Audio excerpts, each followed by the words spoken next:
kalau Anies jadi presiden? Karena bisnis oligarki terancam. Simpel cara membuktikan jawaban ini. Selama Anies menjadi gubernur DKI, adakah kerugian negara akibat kebijakan Anies? Enggak ada. Selama Anies menjadi gubernur, adakah kerugian oligarki atas kebijakan Anies? Banyak. Anda ingat pulau reklamasi yang disegel? Anda ingat Alexis yang ditutup? Anda ingat kepengurusan apartemen yang diambil dari pengembang dan diserahkan ke penghuni, yang notabene rakyat kecil? Anda ingat air bersih yang diambil oleh PT Pam Jaya dari penguasaan oligarki selama puluhan tahun, kemudian disubsidikan hingga 80% ke rakyat? Itu semua untuk siapa? Tentu untuk rakyat. Tentu, itu merugikan oligarki. Anies pasang badan dan ambil risiko.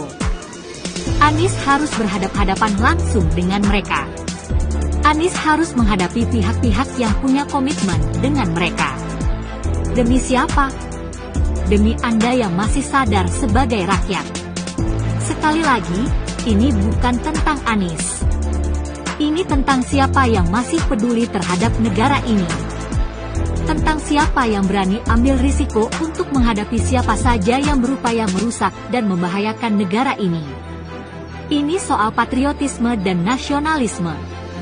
Ini soal keberpihakan siapa kepada siapa. Kalau mau aman, Anies akan lebih aman jika mau terima kompromi dengan mereka. Terima suap ratusan miliar hingga triliunan. Tapi tidak. Anies memilih untuk selamatkan negara ini. Anies Baswedan memilih berada bersama rakyat. Akibatnya, dia harus ambil semua risiko ini sendirian. Dengan fakta ini, Anda masih mau bilang Anies membahayakan negara?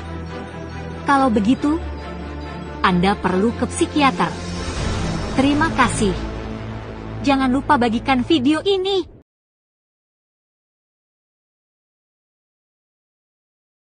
Kenapa takut kalau Anies jadi presiden?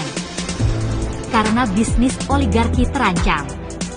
Simpel cara membuktikan jawaban ini. Selama Anies menjadi gubernur DKI, adakah kerugian negara akibat kebijakan Anies? Enggak ada. Selama Anies menjadi gubernur, adakah kerugian oligarki atas kebijakan Anies? Banyak. Anda ingat pulau reklamasi yang disegel? Anda ingat Alexis yang ditutup? Anda ingat kepengurusan apartemen yang diambil dari pengembang dan diserahkan ke penghuni, yang notabene rakyat kecil? Anda ingat air bersih yang diambil oleh PT Pam Jaya dari penguasaan oligarki selama puluhan tahun, kemudian disubsidikan hingga 80% ke rakyat? Itu semua untuk siapa? Tentu untuk rakyat. Tentu, itu merugikan oligarki. Anies pasang badan dan ambil risiko.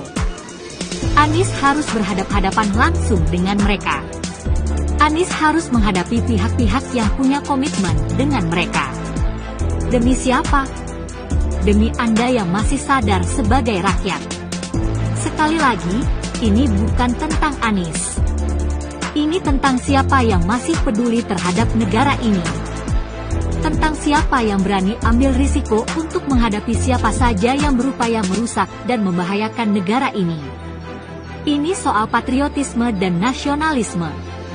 Ini soal keberpihakan siapa kepada siapa. Kalau mau aman, Anies akan lebih aman jika mau terima kompromi dengan mereka. Terima suap ratusan miliar hingga triliunan. Tapi tidak. Anies memilih untuk selamatkan negara ini.